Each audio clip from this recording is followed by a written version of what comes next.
Hello again and welcome back to our course on Project 2013 Advanced. In this section I'm going to start to look at costs in detail.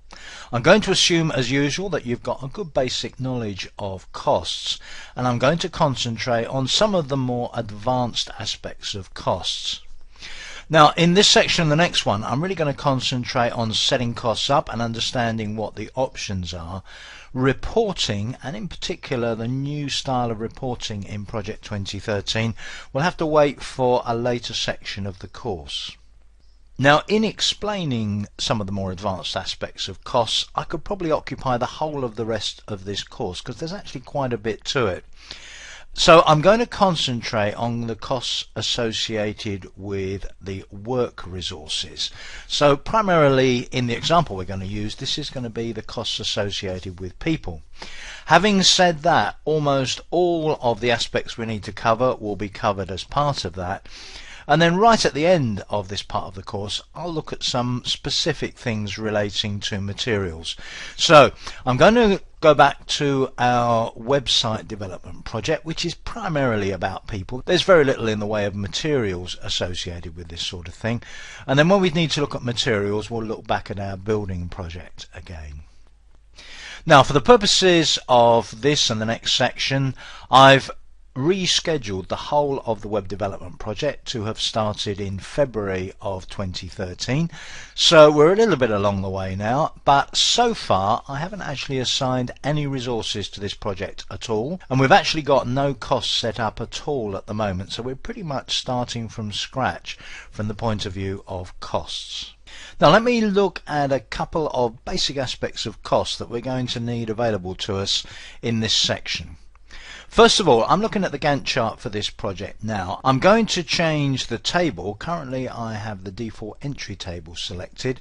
I'm going to choose the cost table, and let's just talk very briefly about the cost table. Now the cost table contains basic information. As with any other table I can customize it. I can insert and hide columns at will, but basically it has for each task a fixed cost column.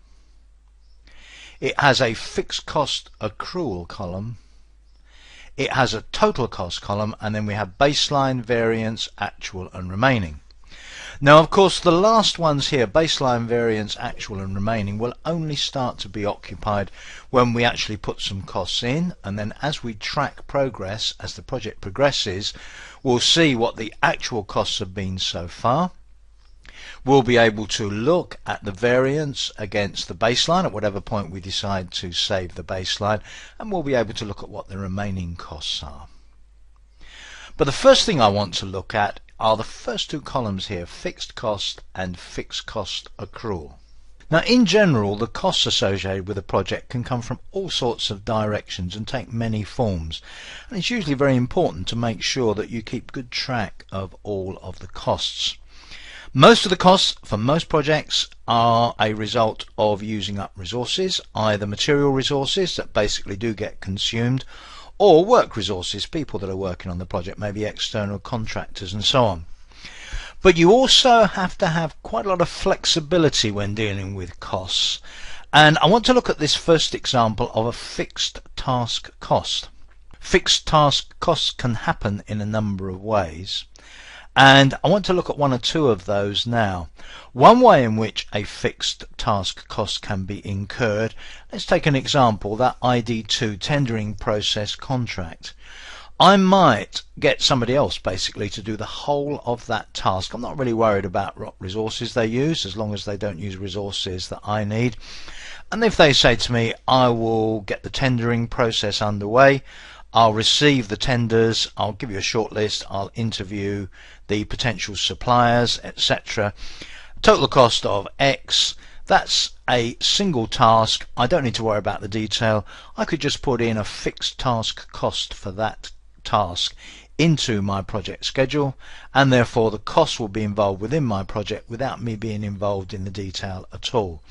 And that's a perfectly viable and feasible way of going about a task like that from a cost point of view. But usually things are a bit more complicated, And with a task like that, we may more be in the situation of saying, well, I've actually got to get some of my team involved in that tendering process and awarding that contract. I can't really just farm the whole job off to somebody else.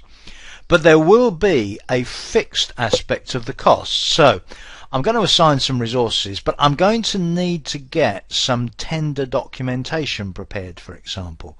I need to get somebody to prepare the tender documentation based on information I give them, probably prepare it in a company standard format, make up packs, and then basically contact potential suppliers and say, would you like a tender pack? And when they've got the tender pack, deal with the response and so on, and at least line the tenders up in front of me so that I can start to look at them and decide who to shortlist.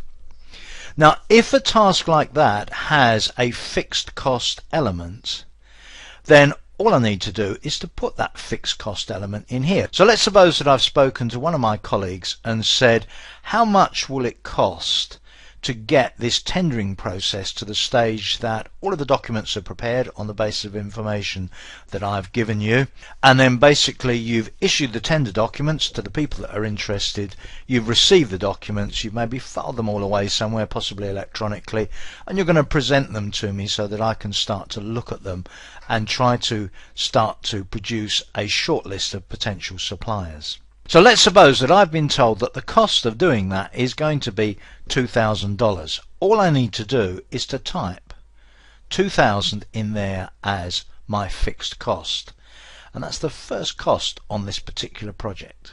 Now, I cannot overemphasize the fact that there are always different ways of doing these things. That's one way of dealing with this particular situation. I tend to try to keep things pretty simple myself, so if I've got a fixed price for getting a job done, I tend to put it in as a fixed task cost in just the way that I've done it there.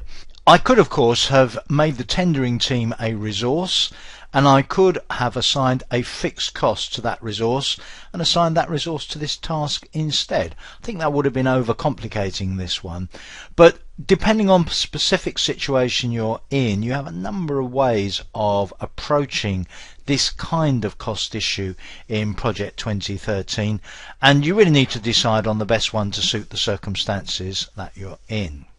Now let's look at the accrual method for this particular fixed task cost. Now, accrual is something that many project managers using Microsoft Project would never really come across, because very often they're dealing with internal projects where money doesn't necessarily change hands. But if you're dealing with projects where money does change hands, or at least where cash flow is important, getting the accrual method right for each of your tasks is very important. Now, if we take the particular fixed cost I've just assigned, am I going to pay that up front? Am I going to pay it at the end, or am I going to pay it throughout the life of that particular task? A period of about 3 months, by the way. Now, you might think it doesn't really matter. I generally think that it does, partly because if you, for example, left it at the default there of prorated, but in fact you had to pay the money up front, so I had to hand over the $2,000 even if it was to a department in my own company, I would seem to have spent $2,000 at the beginning of February and then be constantly overspent for the next 3 months, because I would only be accruing that cost over the life of that task, and I would appear to have spent $2,000 up front and then be constantly behind as far as cost is concerned.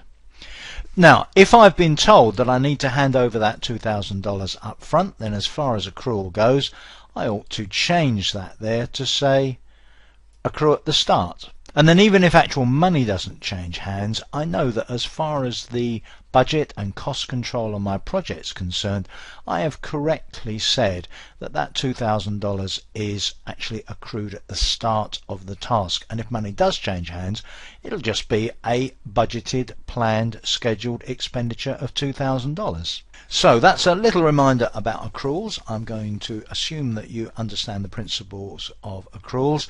Just let's go to project options though. One little thing there that you may have either forgotten about or maybe never even seen. If you go to the schedule page there, one of the options, if we move down the page there, is right at the bottom, default fixed cost accrual. That defaults to prorated when you install Project 2013. If you tend to always have fixed cost accruals at the start or at the end, you can change that default there. There's just one other thing to quickly cover here, and this is more of a little tip really, and that is if you do something like this where you put in a fixed task cost like this $2,000, I find particularly with very complex projects or ones which have a number of people interested in the schedule of, it's a good idea to put a note in where this figure came from, what this $2,000 represents. So what I would normally do in this situation is maybe just open up the task information, go to the notes field and put in a suitable note here.